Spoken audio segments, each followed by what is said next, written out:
আমার প্রাণের বাবাজিরা রে, খেয়াল করেন ভালো করিয়া। বাবাজি যদি আল্লাহওয়ালা হতে চান, আল্লাহওয়ালার সান্নিধ্যে যেতে হয়।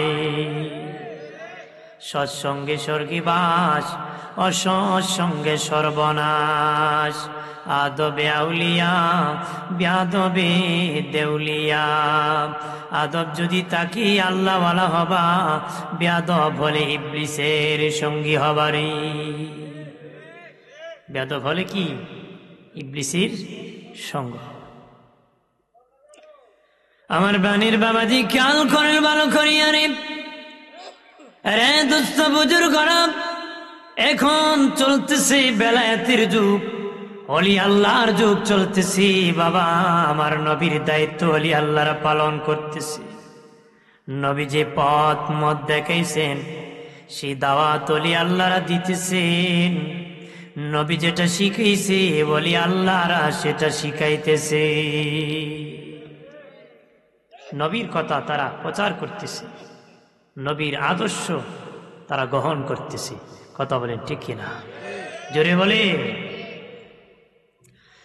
আল্লাহ বলেন, পৃথিবীতে আমার বন্ধু একজন, আর কোনো বন্ধু নাই। একজন আমার বন্ধু, তিনি হলেন হাবিবুল্লাহ মুহাম্মাদুর রাসূলুল্লাহ। তিনি আমার বন্ধু, আর কেউ আমার বন্ধু না রে। তবে শুনি না, আমার বন্ধুর আদর্শ যদি তোদের মধ্যে নিতে পারোস, তোদেরকে আমার সাধারণ বন্ধু বানায় দিব। তোদেরকে আমার সাধারণ বন্ধু বানায় দেব। আপনার একটা বন্ধু আছে, তারে ছাড়া আপনি কিছুই হয় না। আপনি হজ করতে মক্কায় গেছেন, গিয়ে তার আপনার বন্ধুর মতন হবু রূপে একটা লোককে দেখছেন, তারে দেখতে আপনার কাছে ভালো লাগবে না খারাপ লাগবে? ভালো লাগবে। আমার আল্লাহ বলেন, আমার হাবিবের আদর্শ আখলাক যখন তোদের মধ্যে নিয়ে দিবি রে, আমার হাবিবের রঙে যখন রঙিন হবে, তখন তোদেরকে আমি আমার সাধারণ বন্ধু বানাবো। ইব্রাহিম খলিলুল্লাহ আল্লাহর কাছে প্রস্তাব দিয়েছেন বন্ধুত্ব করার জন্য। আল্লাহকে আমি ইব্রাহিমের প্রস্তাব গ্রহণ করেছি, আর স্বয়ং আমি আল্লাহ আমার হাবিবের সাথে বন্ধুত্ব করার জন্য প্রস্তাব দিয়েছি। আর জোরে আমার আল্লাহ বলেন, আরে পৃথিবীর মানুষ, দুনিয়ার সব মানুষ যদি আমার বিরুদ্ধে মিছিল করে রে, দুনিয়ার সব মানুষ যদি মিছিল করে আল্লাহকে মানি না মানি না মানব না, এইভাবে যদি মিছিল করো, আমি আল্লাহর কোনো সমস্যা নাই, দুঃখ নাই। কারণ আমার হাবিব রহমতের নবী, আমাকে আল্লাহ মেনে নিছে। আর দুনিয়ার সব মানুষ মিলে যদি রে আমার হাবিবের বিরোধিতা করো, আমার হাবিবকে মানো না বলে মিছিল করো, আমার হাবিবেরও কোনো সমস্যা নাই। কারণ আমি আল্লাহ নিজে আমার হাবিবকে আমি নবী মেনে নিছি। নারায়ে তাকবীর, নারায়ে রিসালাত, আহলে সুন্নাত ওয়াল জামাত জিন্দাবাদ। আল্লাহ আমি আমার বন্ধুরে হাবিব মেনে নিছি, তোরা না মানলে কোন আমার হাবিবের সমস্যা আছে নাকি? সমস্যা আছে? কোন সমস্যা নেই। আল্লাহ আমারও যদি না মানুষ সমস্যা নেই, আমার বন্ধু আমারে আল্লাহ মানছে। আরো জোরে নবী হলেন ওয়া মা আরসালনাকা ইল্লা রাহমাতাল লিল আলামিন। আল্লাহ রাহমাতাল লিল আলামিন হিসেবে নবীকে পাঠাইছে। আলম এক বছর, আলামিন বহু বছর। আলম বলতে পৃথিবী বোঝানো হয়, আলামিন বলতে আল্লাহর গোটা সৃষ্টিকে বোঝানো হয়। আমার আল্লাহ বলেন, আমি হলাম তামাম সৃষ্টির রব, আমার হাবিব হল তামাম সৃষ্টির রহমত। আরো জোরে নবী মুমিনের জন্য রহমত, কাফেরের জন্য রহমত, ইমানদারের জন্য রহমত। তাফসীরওয়ালারা বলেছেন স্বয়ং আল্লাহর জন্য আমার নবী রহমত। আয়াতের তাফসীরে আসছে। আমার বানের বাবা দিনারের অদুস্থ বুজুর্গরা খেয়াল করেন কেমন রহমত রে বাবাজি। ওই নবী রহমাতাল লিল আলামিন হিসাবে এখনো আমাদেরকে রহমত দিতেছেন রে। কবরে রহমত দিবেন, হাসরে রহমত দিবেন, বাবাজি রহমতে জান্নাতে পৌঁছায় দিবে গো। ওই নবীর উম্মত হতে আমরা খুশি না বেজার? খুশি না বেজার? আনন্দ, খুশি, আলহামদুলিল্লাহ। আমার বানের বাবা জিরারে খেয়াল করেন ভালো করিয়া, পূর্বের যুগের আয়াতের তাফসীরে পূর্বের যুগের কয়েকটা গজবের কথা উল্লেখ করেছে বাবা, কয়েকটা গজবের কথা উল্লেখ করেছে। পূর্বের যুগের সাথে সাথে পালিশমেন্ট হতো, পাপ করলে সাথে সাথে আযাব নাজিল হতো, আসমান থেকে শাস্তি দেওয়া হতো। পাপ করলে আসমান থেকে শাস্তি দেওয়া হতো, সাথে সাথে পানিশমেন্ট দেওয়া হতো রে। কিন্তু এখন পাপ করে আসমান থেকে আযাব আসে না বাবাজি। নবী যখন ইসলামের দাওয়াত দিলেন তখন মুশরিকেরা বলে, ওগো মুহাম্মদ, তোমার কোরআন যদি সত্য হয়ে থাকে, ইসলাম যদি সত্য হয়ে থাকে, তোমার প্রভুকে বলো আসমান থেকে যেন পাথর বর্ষণ করে, গজব নাজিল করে রে, তখন বুঝবো তুমি সত্য, কোরআন সত্য। নবীজি বললেন, ও মালিক, তারাই বলে পাথর বর্ষণ করার জন্য গো, যদি কোরআন সত্য হয়ে থাকে, আমি সত্য হয়ে থাকি।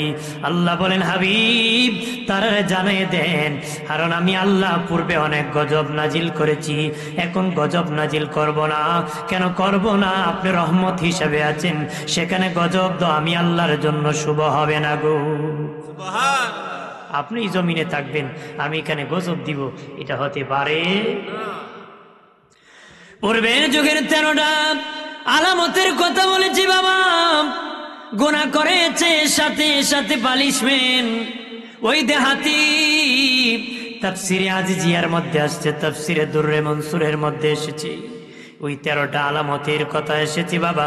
ওই যে আমাদের দেশে হাতি ছিল, হাতি আছে, হাতি, ওই হাতি ছিল মানুষ, হাতি ছিল মানুষ। এটা কেমন মানুষ ছিল? টাকাওয়ালা অহংকারী বাবা, টাকাওয়ালা অহংকারী পুরুষ, পুরুষ যে খারাপ কাজ করে, ওই কাজ করার তার স্বভাব ছিল রে। এগুলা সব পূর্বে যুগের নবীদের যুগের ঘটনা, পূর্বের যুগের নবীদের যুগের ঘটনা বাবা। ওইটা হাতি ছিল মানুষ, অহংকারী টাকাওয়ালা ছিল, পুরুষ, পুরুষ যে কাজ খারাপ কাজ করে, ওই কাজ করার কারণে আল্লাহ বিরক্ত হইয়া তাকে হাতি বানায় দিছে।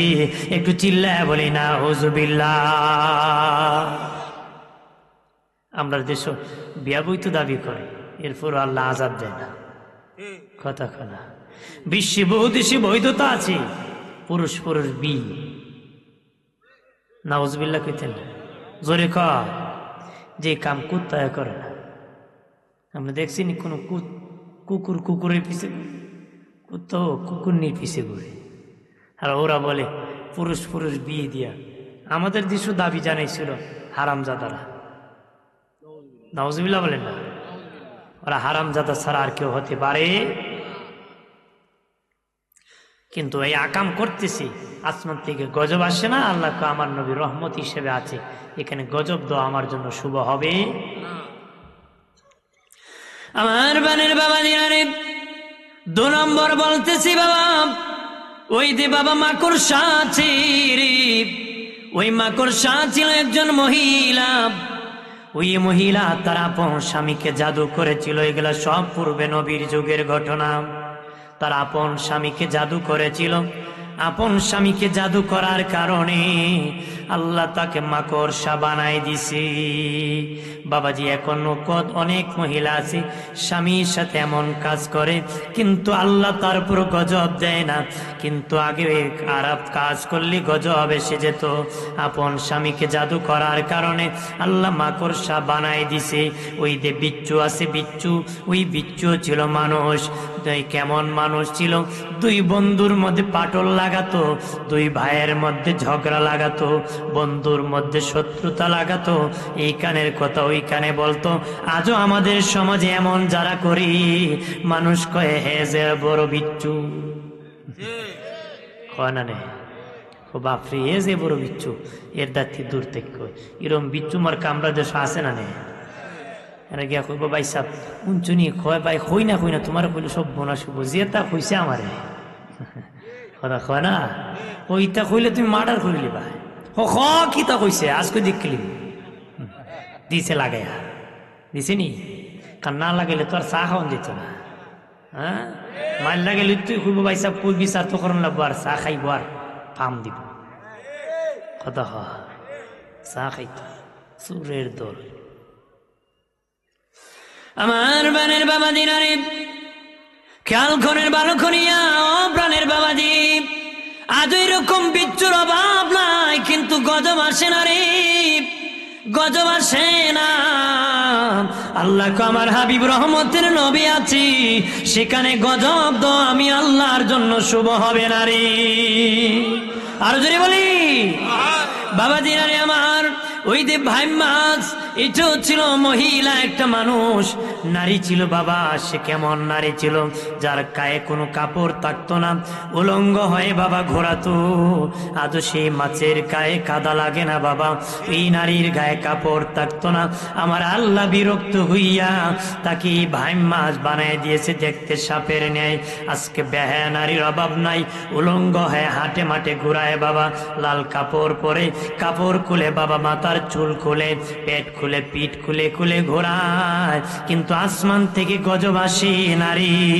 আল্লাহ আমার হাবিব রহমত হিসাবে আছে, সেখানে আমি আল্লাহ গজব দে আমার জন্য শুভ হবে নারী। ও এলাকার মা বোনেরা ভালো করে শুনে নাও, এই কথা বলার কারণে তোমাদের কি সতর্ক হওয়ার জন্য কিছু বলে দিই। আল্লাহর নবী যেদিন মেরাজে গিয়েছেন, দেখলেন একজন মহিলার মাথা উপরে, পা নিচের দিকে চুল ঝুলন্ত আছে। কিছু ফিরিস্তা যাইয়া পাথর আনিয়া মহিলার মাথার মধ্যে নিক্ষেপ করে, মাথাটা তুলার মতন উড়ে যায়, আবার জোড়া লাগে, আবার পাথর মারে, আবার উড়ে যায়, আবার পাথর মারে, আবার উড়ে যায়, আবার জোড়া লাগে। নবী বলেন ভাই জিবরাইল ওরা কারা রে, যাদের মাথায় এইভাবে ওরা দেয় রে? জিবরিল বলে নবীজি গো, ওরা এই সমস্ত নারী যারা মাথার মধ্যে কাপড় দিত না, চুলগুলা খুলে খুলে মানুষকে দেখাতো, তাদেরকে জাহান্নামে এইভাবে শাস্তি দেওয়া হবে। একটু চিল্লায় বলি না হুজুবিল্লাহ। আমার দেশে এরকম মহিলা কম না বেশি আছে না? আপনারা কি গুসা করছেন নাকি কথা? হ্যাঁ রাগ করেন না, যদি রাগ করেন হাসরের দিন একটু রাগ দেখায় আল্লাহর দ্বারা গিয়ে পারবেন না? কইন বলে কেল লেগে ফাটাইছে পারবা? বেটাগিরি কেন যে নরম পামে সে হেরে গুসা দেখে খালি কথা হয় না। বেটা কইছিল খুব বোর সাথে পারছে না, মসজিদে মোল্লার সাথে লাগিয়ে গেছে। হ্যাঁ এটা সোজা, এটা বাজারে জারোদারের চাকরি দেওয়ার আগে ইমামের চাকরি জাগা। বেটা কে সুবহানাল্লাহ সুবহানাল্লাহ সুবহানাল্লাহ, ও মোল্লা রাখছি 5 বার আজান দিত, 7 বার, যারা দিতে 3 বার খাইতো, তো বাড়ি যা খানে বেটা বাড়ি যাইত না, বউ আছে খালি বোর ফাগল। তুমি তো চরিত্র ভালো না, আগ বেটার বোর ফাগল, বেটা তো বোর ফাগল হইতো কথা খাকা। আরে জামাই তো বোরই পাগল হইল। আমার বানের বাবা দিনারে আল্লাহ নবী বলেন, আরো সামনে গেলাম, দেখি একজন নারীকে ঝুলাইয়া জাহান্নামের একটা হুক আনিয়া গরম করিয়া নারীর পেটে আর পিঠের মধ্যে দাগ দিতেছে। যে মহিলা চিৎকার করে কান্না করতেছে, হুক ঠান্ডা হয়ে গেলে গো জাহান্নামে আবার গরম করতেছি, আবার পেটে পিঠে দাগ দিতেছি, মহিলা চিৎকার করে কাঁদতেছে। নবী বলেন ভাই জিবরাইল ওরা কারা রে? কই ইয়া রাসূলুল্লাহ ওরা হলো ওই সমস্ত নারী যারা পেট আর পিঠ খুলে মানুষকে দেখাতো আর ঘোরাতো। ওই সমস্ত নারীদেরকে জাহান্নামে এইভাবে হুক গরম করে আযাব দেওয়া হবে। একটু চিল্লায় বলি না আউযুবিল্লাহ। আমার বানের বাবা দিনারে আলামতের কথা বলেছি, অদুস্থ বুজুর করা খেয়াল করেন ভালো করিয়া, ওই যে গুইসাপ আছে, গুইসাপ এটাও ছিল মানুষ বাবা। আরবির বাগানে বাবা, মরুভূমির মধ্যে আড়ালে দাঁড়াইয়া ডাকাতি করত, চুরি করত, ডাকাতি করত, চুরি করত, মানুষের মাল লুণ্ঠন করত। লুণ্ঠন করার কারণে আল্লাহ তাদেরকে গুসা করে গুইসাপ বানাই দিয়েছে। আবাবিল পাখি আছে, ওই আবাবিল পাখিও ছিল মানুষ। আরবের খেজুর বাগান থেকে খেজুর চুরি করার কারণে আল্লাহ তাদেরকে পাখি বানায় দিছে। কি বানাই দিছে? পাখি বানাই দিছে। আর মুশরিকরা বলে, ওগো মুহাম্মদ, যদি কোরআন সত্য হয়, ইসলাম যদি সত্য হয়, আসমান থেকে তোমার প্রভুকে বলো গজব যেন নাজিল করে, পাথর যেন বর্ষণ করে। আল্লাহ বলেন, হাবিব, হাবিব গো, তাদেরকে জানিয়ে দিন আপনি রহমতের নবী আছেন, সেখানে গজব তো আমার জন্য শুভ হবে না গো। খারাপ লাগতেছে নাকি? বলবো? কে কে যাইবেন? গায়ে হাত তুলেন তো। কেউ যাইতো না? হ্যাঁ, আমি জানি কতখান যাইতো না, কতটুক যাইতো না এটাও আমি জানি। এক বেচার ওয়াজ করতে করতে করতে ময়দান খালি হইতে হইতে একদম খালি হয়েছে, দেখে এক বেটা ডাইনে বইয়া ঝিমাইতেছে। দেখো তুমি আল্লাহর ওলি মিয়া, সব গেছে গা। ধর্মে রাখো, আমি মাইক ম্যান, তোমার যন্ত্রণা আরাধনা বসে রয়েছে। কতক্ষণ থাকবো এটা আমি জানি, কারণ প্রতিদিন কথা কই না। কালকেও কইছি দু জায়গাতে, এক জায়গা তুলছি রাত 8টা, নামছি 4:10, এক জায়গায় উঠছিলাম 10:30, নামছি 12:30। কত তাকে এটা জানি, তবে বিরক্ত করবো না। আমি আমার ধারাবাহিক কিছু কথা বলে যাব, শুনবেন তো? আমার প্রাণের বাবা দিনারে খেয়াল করেন ভালো করিয়া, প্রাণের বাবাজি খেয়াল করেন। নবী রহমত, রহমত আজও আমাদের মধ্যে নবী রহমত হিসেবে আছেন। নবী রহমত হিসেবে আছেন বলে আমরা শ্বাস ছাড়তেছি, নিতেছি, খাবার খেতেছি, বাবাজি হাঁটতে পেরেছি, আল্লাহ রহমত নাজিল হতেছি। এটা হলো আমার নবীর কারণে রে। সুবহানাল্লাহ বলি না? আমার নবী কবরে রহমত রে। কবরে কেমন পাবে নবী রহমত? কবরে যখন জিন্দা করা হবে, ভাইকে পাবেন না, বোনকে পাবেন না, বিবিকে পাবেন না, সন্তানকে পাবেন না, আত্মীয় স্বজন কাউকে পাবেন না। নবী উম্মত, আমি রাসূল তোর কত আপন জানোস নি?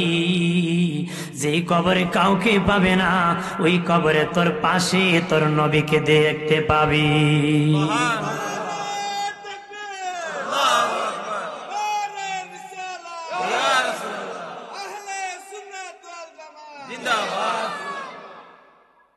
ওই কবরে তোর নবীকে তুই দেখতে পাবি।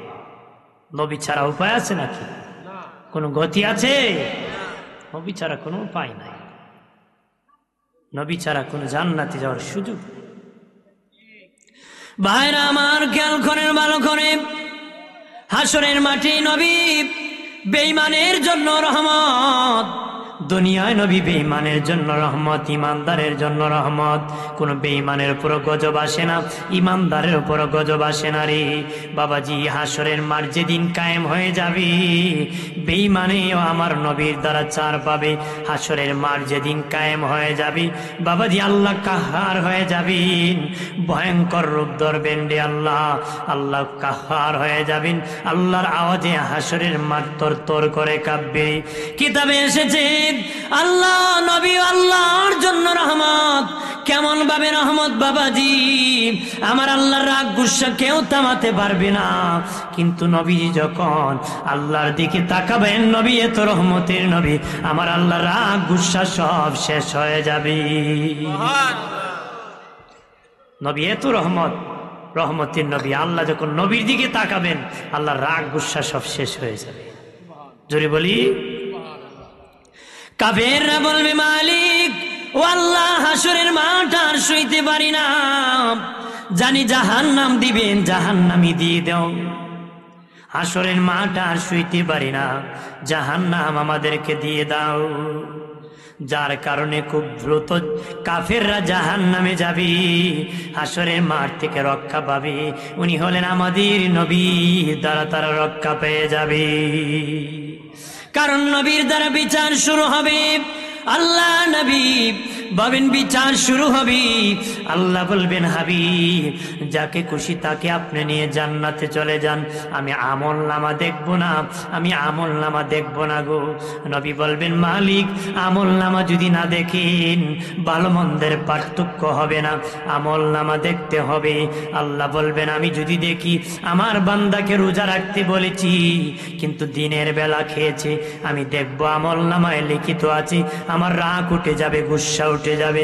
আমি বলেছি নামাজ পড়তে জুয়া মেরেছে, শাস্ত্রলে বসে গল্প করেছে, মানুষ নামাজ পড়েছে, সে সিনেমা দেখেছে, আমি সেটা দেখলে আমার রাগ বেশি বেড়ে যাবে। নবী বলবেন আল্লাহ ও মালিক, ও মালিক আল্লাহ যদি না দেখেন ভালো মন্দের পার্থক্য হবে না, মেহেরবানি করে একটা আমল নামা আপনি দেখে নেন, যদি ভালো লাগে বাকি আমল নামা গুলা দেখবেন, নতুবা আর দেখার দরকার নাই। বলবেন আল্লাহ একটা আমল নামা আপনি দেখেন, দেখে বিচার শুরু করেন।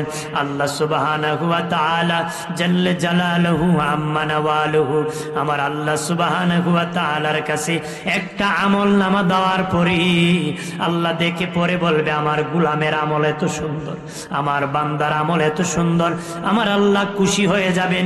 যার আমল নামা দেখে বিচার শুরু করবেন উনি আর কেহ নয়, উনি হলেন নবীর প্রথম খলিফা আবু বকর সিদ্দিকের আমল নামারে। জোরে বলি ভাইরা আমার, খেয়াল করেন ভালো করে, ওই রহমতের নবী, হায়াতুন নবী, জিন্দা নবী আজও রওজা উম্মতের জন্য কাঁদে। কথা বলেন ঠিক না? ও বাবাজি, দৈনিক 20 জন ফেরেশতা আমার আপনার পাহারা দেওয়ার জন্য আল্লাহ নিযুক্ত করে দিয়েছেন। 20 জন ফেরেশতা পাহারা দিতেছে বাবা, একজন আমাদের সামনে আর একজন আমাদের পিছে। আমরা যখন হাঁটি একজন সামনে আর একজন পাছনে পাহারা দেয়, আমরা যখন ঘুমাই একজন মাথার কাছে আর একজন পায়ের কাছে পাহারা দেয়। 2 জন হয়ে গেল, 2 জন বাবা নেকি বদি লেখে হলো 4 জন, এরপরে বাবা 2 জন চক্ষু পাহারা দেয় হলো 6 জন, এরপরে বাবা 2 জন 2 টুটির মধ্যে থাকে। যত দুরূদ শরীফ পড়বা স্পেশাল ভাবে 2 জন ফেরেশতা আল্লাহ রেখেছেন, সারা শুধু দুরূদ পড়বে, দুরূদ লিখবে, দুরূদ লিখবে। যারা নবীর প্রতি দুরূদ লেখে না বাবা তাদের কোনো কাজ থাকে না, তারা শূন্য আমল নামা নবীর হাতে নিয়ে দেয়। আপনার উম্মত কোনো দুরূদ পড়ে নাই সারা দিনে, আর যারা দুরূদ পড়েন তাদের আমল নামা পৌঁছানোর জন্য প্রত্যেকের টুটের মধ্যে 2 জন ফেরেশতা শুধু দুরূদ লিখবে, দুরূদ শরীফ লিখবে। বাবা যদি না পড়েন খালি কাগজ আল্লাহর নবীর কাছে দেওয়া হয়, যদি পড়েন লিখিত ভাবে দেওয়া হয়, নবী খুশি হয়। আজকে এক শ্রেণীর মুসলমান আছে দুরূদ পড়তে রাজি না বাবা, মুখটা বাঁকা করে নেই, বাঁকা হয়ে জড়ে যায়। ছাগল যেমন পানি নামতে রাজি না, তারাও দুরূদ পড়তে রাজি না রে। কথা হয় না? ছাগল পানিত নামে? ছাগল মার কেমন আপনি দেখছেন না? আমি দেখছি মালিকে পানির থেকে ছাগলটা টানে, ছাগলের সামনে 2 টিং দিয়ে এমন কুটি মারছে। কথা হয় না? জনম শেষ হইব পানিত নামবো, মালিক টানতে টানতে রশি ছিঁড়ে পানিতে দিছে বুল, ছাগল পিছনে মারছে দৌড়। ছাগল পিছনে মারছে কি? দৌড় মারছে। আমরা এইরকম দৌড় মারে। কথা হয় না? এই ছাগল মার্কা হয় কোনো লাভ নাই। আমার প্রাণের দুস্থ বুজুর্গ খেয়াল করেন ভালো করিয়া, অপ্রাণের বাবাজি আরেকজন ফেরেশতা হলকমের মধ্যে থাকে রে, কোনো বিষাক্ত কিছু যেন আমার পেটে আপনার পেটে না যেতে পারে। রাত্রে অনেকে ঘুমায় হা করে, এমন কি কেউ আছে নাকি তার পেটের ভিতর সাপ চলে গেছে, বিচ্ছু চলে গেছে? যায় না, কারণ একজন ফেরেশতা হলকমে পাহারা দিতে থাকে, তার পেটে যেন কিছু না যেতে পারে। আর একজন ফেরেশতা কপালে থাকে, ভালো হলে ভালো প্রচার করে, মন্দ হলে মন্দ প্রচার করে। মানুষ বলে ঢুলের বাড়ি কাপড়ের নিচে থাকে না, যত আকাম নিচে নিচে করো না কেন একদিন প্রকাশ পেয়ে যায়। পায় না নেই? 1 লাখ কইস না কেউ রে, আর কইস না, দেখো না তলে তলে দেখে সারা গ্রামে কইলিছে কথা বলে। আমার বানের বাবা জিরানি ওই রকম ভাবে 10 জন ফেরেশতা বাবাজি আসরের সময় আসে, ফজরের সময় তারা চলে যায়। ফজরের সময় 10 জন আসে, আসরের সময় চলে যায়। মোট 24 ঘন্টায় বাবা 20 জন ফেরেশতা আসা যাওয়া করি। আসরে যারা আসে ফজরে চলে যায়, ফজরে যারা আসে আসরে চলে যায়। যাওয়ার পরে আল্লাহ বলেন, এই ফেরেশতারা আমার বান্দা বান্দিকে তোরা কিতে দেখে আসছ? কয় নামাজ পড়তে দেখে আসছি, কেউ বলে জুয়া খেলতে দেখে আসছি, কেউ বলে মদ খাইতে কাউকে দেখে আসছি। কোনো ফেরেশতা বলে আমি যার কাছে গিয়েছিলাম তাকে আমি দেখেছি আড্ডা দিতেছে, বাজে আলাপ করতেছি, গজবের ফেসবুক চালাইতেছি, আর পরকিয়া করতেছি, আর মোবাইলে আজে বাজে কথা বলতেছি আর দেখতেছি। এরকম বলে আল্লাহ বলেন যে এই সমস্ত বান্দা বান্দিকে নামাজে আর আমার ভয়তে তাদেরকে তোমরা দিনের কাজে দেখেছো, তাদেরকে সাক্ষী রেখে ওই সমস্ত বান্দা বান্দিকে আমি মাফ করে দিছি। জোরে বলি মায়ার নবী বলেন, ফেরেশতা যদি পাহারা না দিত, ফেরেশতা যদি মানুষকে পাহারা না দিত, জিন জাতিরা ধরিয়া নিয়ে খেয়ে ফেলতো, মানুষ মেরে ফেলতো। জিন জাতিরা মানুষকে ধরে নিয়ে যেত যদি ফেরেশতা পাহারা না দিত। ফেরেশতা পাহারাদার নিযুক্ত করেছি বাবাজি। আমাদেরকে ফেরেশতা শ্বাস দিতেছে, শ্বাস নিতেছে, আমাদেরকে হাঁটার মতন সাহায্য ফেরেশতা করতেছে, খাওয়ানোর সাহায্য ফেরেশতা করতেছে। কোনো প্রাণীকে ফেরেশতারা করে না, তাদের জিকিরের দ্বারা তারা খাবার খায়। একটা গাছ আল্লাহর জিকির দ্বারা তার জীবন বাঁচে, একটা নদীর আল্লাহর জিকির দ্বারা তার জীবন বাঁচে, অন্য প্রাণীরা আল্লাহর জিকির দ্বারা জীবন বাঁচে। কিন্তু আমরা জিকির না করলে জীবন বাঁচি, আল্লাহকে আল্লাহ না বললেও জীবন বাঁচে, আল্লাহকে না মানলেও জীবন বাঁচি। কারণ ফেরেশতারা আমাদেরকে সাহায্য করে, এই জন্য বাঁচে। একটা গাছ যখন আল্লাহর জিকির বন্ধ করে দেয় গাছটা মরে যায়, একটা নদী যখন আল্লাহর জিকির বন্ধ হয়ে যায় ওই নদীটা মরে যায়। মানুষ কয় মরা নদী, কথা কনা প্রাণের বাবাজি খেয়াল করেন ভালো করিয়া। অদুষ্ট বুজুর্গরা আল্লাহ সুযোগ করে দিয়েছেন রে, হায়াতি জিন্দিগিতে সুযোগ করেছেন। ইবাদত করতেও পারো, নাও করতে পারো, করলে জান্নাত, না করলে জাহান্নাম। আমাকে যদি তোমরা ডাকো জান্নাতে যাবারে, আর যদি না ডাকো জাহান্নামে যাবা। আমি তোদেরকে বানাইছি আমার গোলামির জন্য, মাইক বানাইছি আওয়াজ বড় হওয়ার জন্য, এই লাইট বানাইছে আলো দেওয়ার জন্য, মোবাইল বানাইছে কথা বলার জন্য। এইভাবে যাবে আর আসবে কথা, কিন্তু যায় না, আসো না। সেই মোবাইল আমার হাতে থাকবে না, মাইকে আওয়াজ দেয় না, এটা সামনে রাখা হবে না, লাইটে আলো দেয় না, এটা এখানে রাখা হবে না, ডাস্টবিনে ফেলে দিবি। আল্লাহ মানুষ বানাইছে ইবাদতের জন্য, যদি ইবাদত না করেন জাহান্নামে নিক্ষেপ করবি। একটু চিল্লায় বলি না আউযুবিল্লাহ, আর জোরে বলি। আমার বাড়ির বাবা দিনারি ইবাদত করেন বেশি বেশি করেন, নবীর সুন্নতি জিন্দেগি কায়েম করুন। আল্লাহু আকবার বলেন না, আর যদি বলি নবীর সুন্নতি জিন্দেগি যদি কায়েম করতে পারো রে, আমার নবীর সাথে দেখা হয়ে যাবে। আমার আল্লাহর নবী কান্ডাহারি, আমার মায়ার নবী সরওয়ারি, দয়া কর আমি দয়ার ভিখারি, দয়া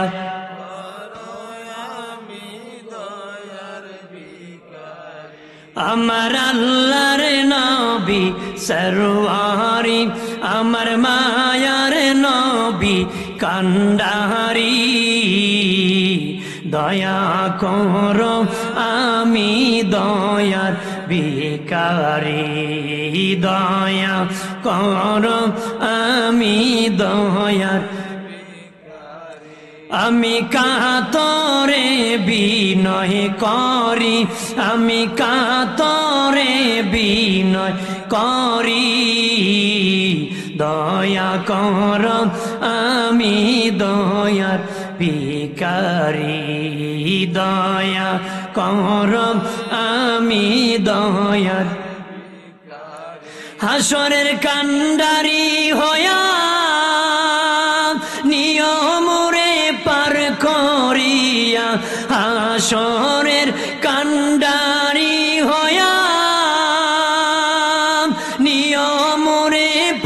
করিয়া আমি কাতরে বিনয় করি, আমি কাতরে বিনয় করি।